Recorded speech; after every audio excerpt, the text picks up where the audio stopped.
o Senhor me trouxe esses dois versículos que nós vamos ler do Mateus capítulo 27, o versículo 45 e 46.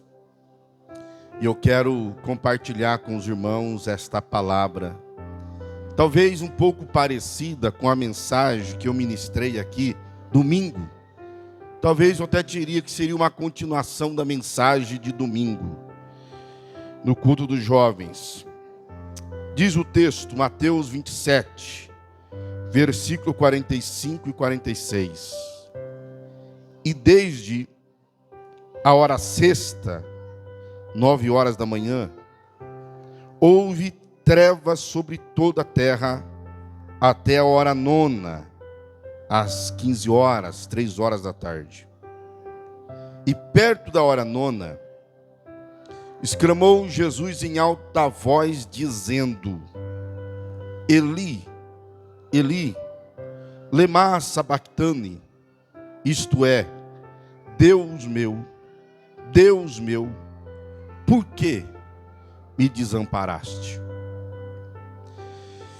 Queridos, quando o Senhor me trouxe à memória esses dois versículos, o Senhor me trouxe à memória uma história da minha vida que eu gosto muito de compartilhar e de falar. Talvez já até tenha falado aqui, que quando eu era criança, um adolescente, eu era muito medroso. Eu dormi com a minha mãe até os meus 14, 15 anos. Meu pai, ele era vigilante. Ele trabalhava à noite. E ele fazia escala de 5 por 1. Ele trabalhava 5 dias ou 5 noites e folgava uma noite. E durante os meus 15 primeiros anos de vida, meu pai pagou aluguel. Então, durante 20 anos, desde que meu pai casou, e 20 anos de sua vida, meu pai pagou aluguel. E nós éramos 5 filhos. A minha mãe tinha tido um AVC com apenas 30 anos. Minha mãe não podia trabalhar fora. E só meu pai trabalhava para sustentar a casa. Então as casas que nós morávamos, não eram casas boas. Porque meu pai não teria condição de sustentar 5 filhos e pagar o aluguel de uma casa boa. Eram casas pequenas.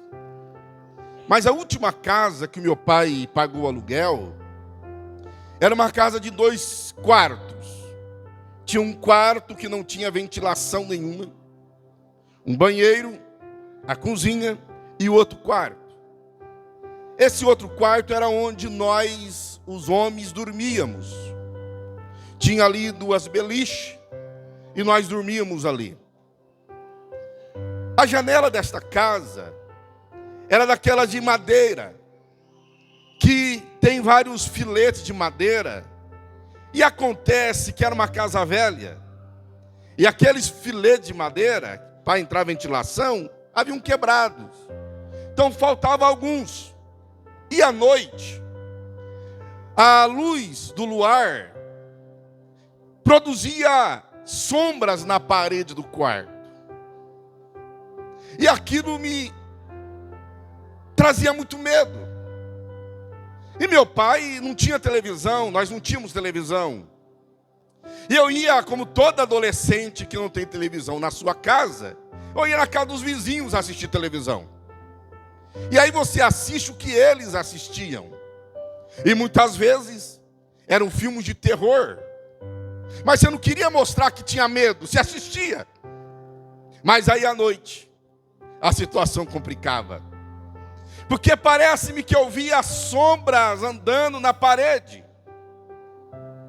E meu pai não estava em casa. E eu deitava e eu cobria minha cabeça. E eu suava, mas não tinha coragem de descobrir a cabeça. E eu não conseguia dormir. E acontecia muitas vezes, quase todos os dias, de eu levantar da minha cama ir devagarzinho até o quarto da minha mãe, que não tinha porta, e eu ficar olhando ela dormir. Eu acendia a luz e ficava olhando ela dormir. A minha mãe dormia, não fazia barulho nenhum, não roncava, não fungava. Mulher não ronca, mulher funga, né? Não fungava. E eu ficava olhando ela até que ela acordasse e falasse: vem, Saulo, deita aqui comigo. Aí eu deitava e eu dormia. Mas na noite que meu pai estava em casa, eu não tinha medo de nada. Eu não tinha medo de sombra. Simplesmente nada me aterrorizava. Eu deitava na minha cama e eu dormia. Porque eu sabia que o meu pai estava em casa. E como eu sabia que o meu pai estava em casa? Porque meu pai roncava muito. Então lá do meu quarto, eu ouvia meu pai roncar. Coisa que eu não ouvia quando ele não estava, porque a minha mãe, vou repetir, não roncava, não fungava, dormia aquele sono silencioso. Mas na noite que meu pai estava, dormia na cama, e eu ouvia meu pai roncar, eu dizia: meu pai está em casa, e eu dormia tranquilamente.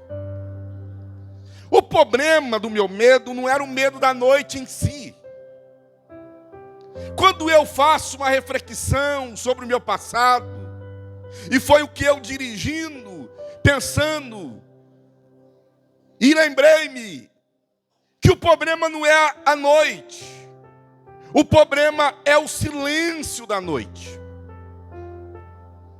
Todos vocês que estão aqui, você que tem talvez medo hoje ainda da noite, você sabe que se tiver alguém com você, você não sente medo. Se alguém estiver conversando, falando com você, você caminha tranquilo. Mas se você estiver sozinho, naquele silêncio, o seu coração enche de terror. Quem já viajou aqui de madrugada, levante a mão, de carro, de madrugada. Aí, você está com o carro cheio de pessoas, você não importa. Mas quem já viajou sozinho, sem ninguém no carro? O Marcos viaja direto. Joãozinho também. Não sei vocês. Mas em vez em quando parece que você olha no retrovisor para ver se não tem alguém sentado no banco de trás.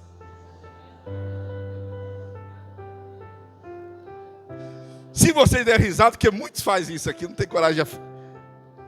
Porque parece que você está sozinho viajando à noite, e não é a noite que produz o medo, é o silêncio. Jesus, quando ele veio a este mundo, o Pai testificou sobre ele. O Pai mandou um coral de anjos que cantaram anunciando que o Messias tinha nascido. Houve luz no céu, um clarão no céu, anjos cantando. Deus nunca ficou em silêncio acerca de Jesus. Quando ele foi a ser apresentado no templo, o Senhor revelou para aquela anciã que ali estava o Messias. Quando Isabel recebeu a visita de Maria, Deus falou para João Batista no ventre de sua mãe, e ele falou para sua mãe que ali estava o Messias. Quando ele se manifestou às margens do Jordão, Deus falou para João: aí está o Cordeiro de Deus que tira o pecado do mundo. Ele ouviu a voz do batismo de Jesus: aí está o meu filho amado. Quando Jesus estava no monte da transfiguração, o Pai disse: aí o meu filho, ouviu. Quando os gregos vieram ter com Jesus, veio uma voz dos céus, Deus falando com Jesus. E Jesus na quinta-feira, passou a quinta-feira toda ministrando, ensinando, curando. E à noite, após celebrar Santa Ceia, Páscoa, ele foi preso, passou a madrugada toda sendo julgado. E quando deu 9 horas da manhã, que haviam condenado à morte, ele caminhou até o Gólgota, prenderam ele na cruz. E quando prenderam ele na cruz, a Bíblia diz que houve trevas. Das 9 da manhã às 3 horas da tarde, trevas. E simplesmente Mateus e Marcos registram esse acontecimento. Não há uma explicação porque houve as trevas. Não há uma explicação porque durante 6 horas as trevas pairou sobre a terra. A não ser que nós possamos conjecturar que o sol se escondeu para não ver o seu Criador morrer.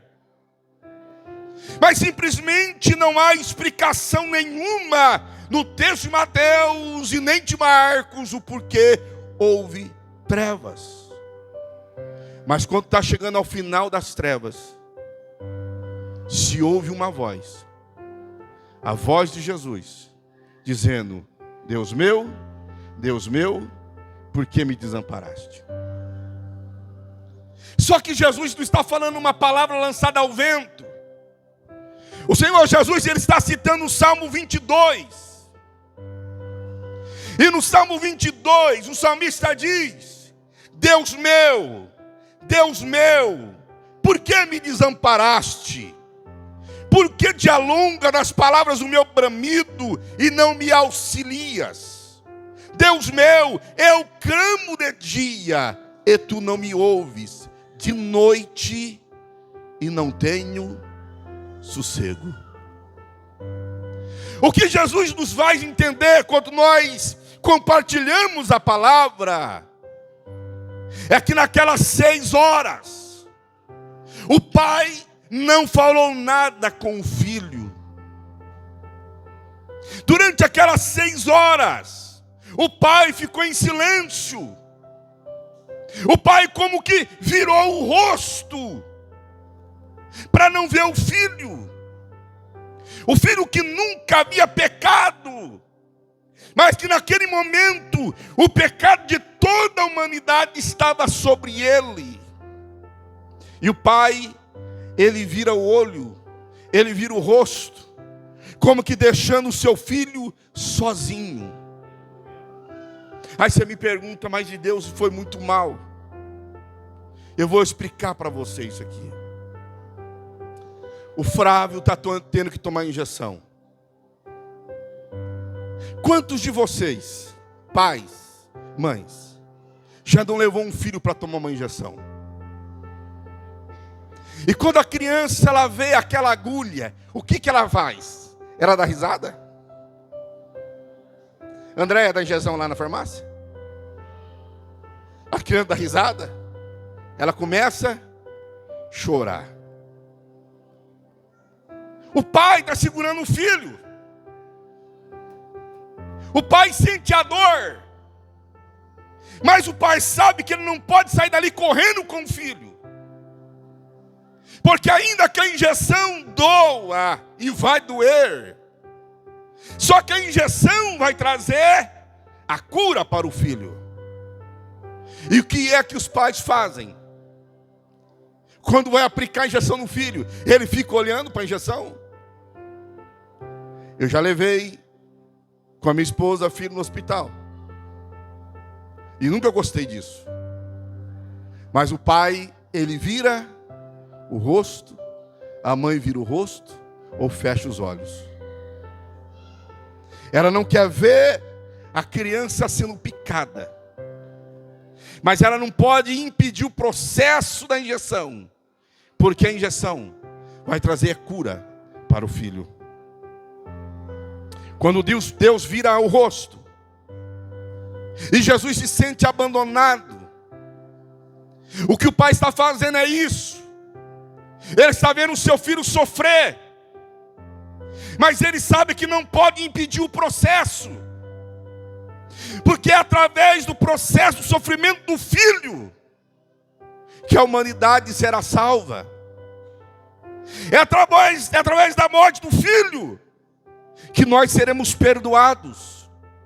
É através do sofrimento da morte do filho que nós estaríamos aqui nesta noite para adorar a Ele.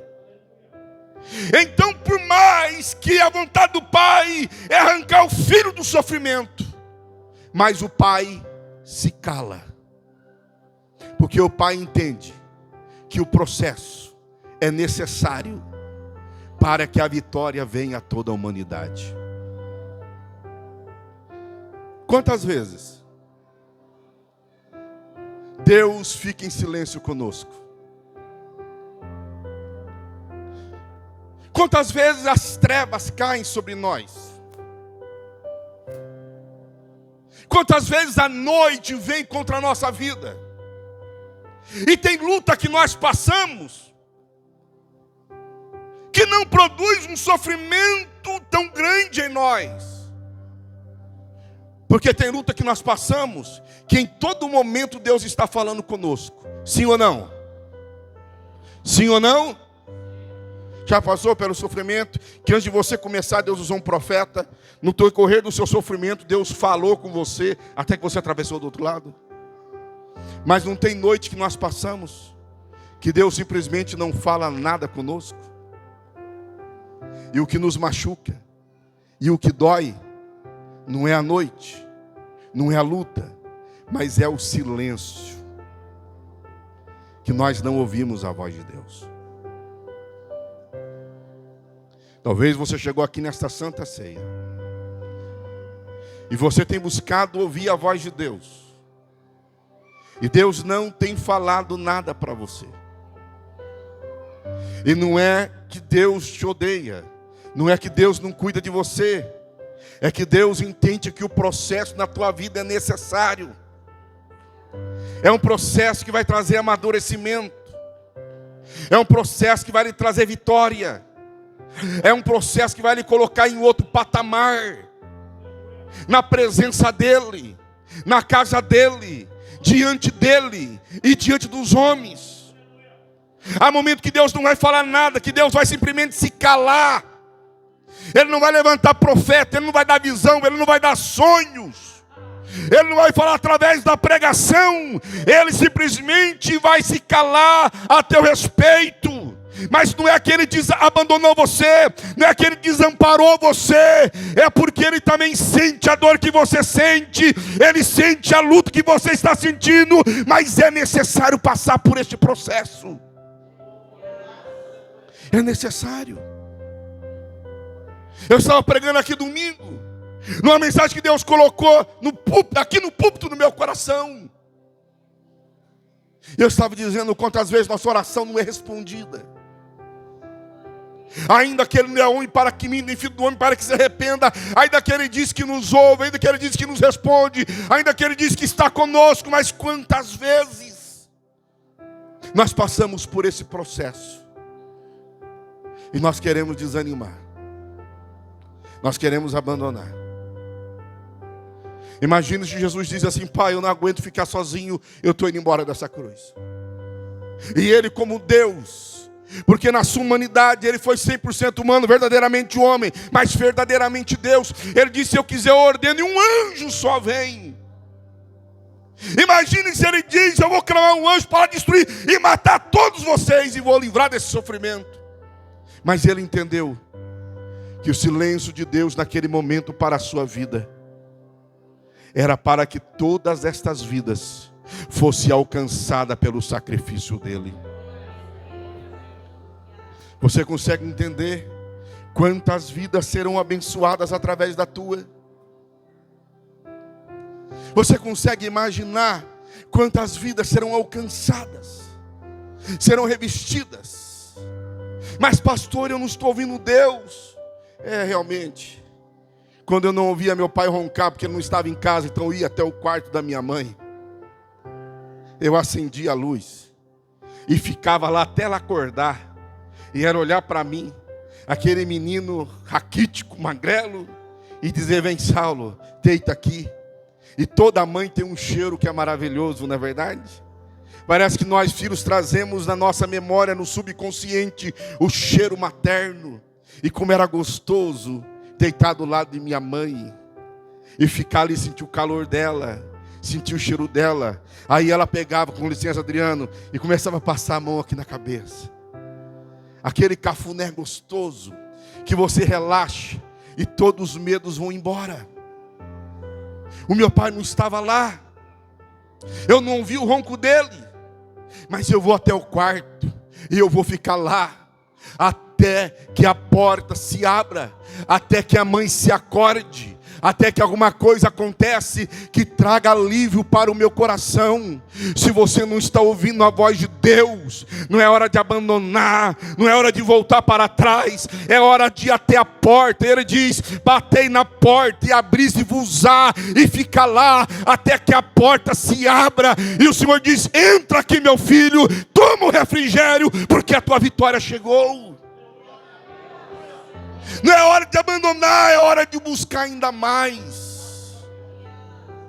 Não é hora de fechar os olhos e abandonar aquilo que Deus lhe confiou. É hora de confiar naquele que em todo momento vela por nós, cuida de nós, ainda que nós não estejamos ouvindo a sua voz. Eu quero que você cante o hino comigo do Voz da Verdade. Há momento que Deus se cale, que Deus se cala. Eu gosto desse hino, com exceção de uma única frase, que ele diz que Deus tarda, mas não falha. Mas é uma frase humana, realmente para nós muitas vezes Deus está tardando, mas Deus não tarda nem apressa, Deus chega na hora certa. Eu quero que você cante esse hino como uma profecia para você mesmo, como uma voz de Deus para a tua vida. Quantos podem levantar a mão e dizer amém? Há momentos que Deus se cala. Cante. E não ouço a sua voz. A minha alma grita forte. E o mal me destrói. Há momentos que Deus se cala. Tenho aprendido assim. Tenho aprendido assim. Às vezes ando neste vale, sem saber pra onde ir, sem saber pra onde ir.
como vasos estamos arrebentados.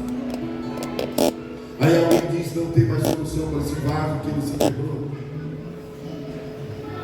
Eu pastoreei a igreja de Ofenas, Alvorada, e um dia eu cheguei lá na igreja e o vaso que ficava de enfeite, alguém quebrou o vaso. Mas alguém quebrou e, achando que ia disfarçar, colou o vaso. Só que a primeira coisa que eu vi quando eu cheguei na igreja foi o vaso quebrado. E muitas vezes nós dizemos: para esse vaso não tem mais jeito, quebrou, agora tem que jogar fora, tem que jogar no lixo. E a Bíblia é tão bonita e mostra tão grande, o grande amor de Deus. Porque quando um vaso quebra, é jogado fora. E havia um lugar chamado Campo do Oleiro. E o Campo do Oleiro era o lugar onde se extraía o barro. Mas quando acabava o barro, o Campo do Oleiro servia de lixão, aonde se jogava os vasos que haviam se quebrado. Ninguém dava mais nada para aqueles vasos. E Deus, quando Ele olha para a humanidade, Ele vê barros, e Ele vê vasos, e Ele vê vasos quebrados. Para o vaso que ainda é barro fresco, é só colocar na roda e fazer de novo. Como Jeremias, o vaso quebrou na mão do oleiro, então faz de novo. Mas como fazer um vaso que já está seco, curado e quebrou? É jogar fora.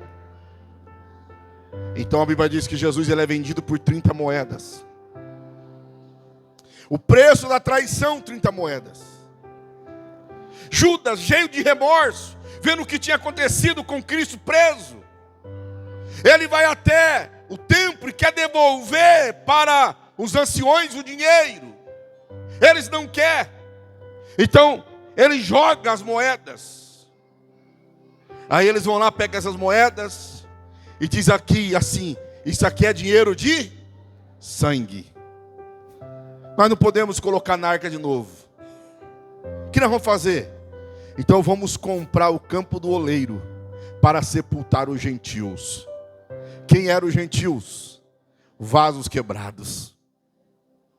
Ele dizia: não tem mais jeito para os gentios não são herdeiros da salvação. Nós que estamos aqui, que não somos da linhagem de Abraão pela carne, mas o preço de sangue comprou o Campo do Oleiro, aonde estavam os vasos quebrados, e o preço do sangue colocou aqueles vasos como herdeiros de Deus e co-herdeiros de Cristo. Então você pode ser um vaso quebrado, mas o teu Deus está aqui para dizer que quando ele ficou em silêncio na cruz e Cristo em trevas, clamou: Pai, por que me desamparaste? O Senhor diz: eu virei o rosto, porque eu não aguentava ver o sofrimento do meu filho, mas eu não podia impedir o processo na vida dele, porque o processo na vida de Cristo resultaria na restauração da vida de cada um daqueles que estão aqui nesta noite. Quantos recebem esta palavra? Fique em pé em nome de Jesus. Como um profeta de Deus, pega na mão de alguém que está do teu lado assim, ó. Escolhe uma pessoa e diz: pode ser que Deus está em silêncio. Pode ser que você está sendo um vaso quebrado, mas o silêncio de Deus vai resultar em glória dele na tua vida. Se você pode, abraça o irmão aí e seja um profeta na vida dele, dizendo: Deus está contigo. Nós vamos ler a palavra de Deus com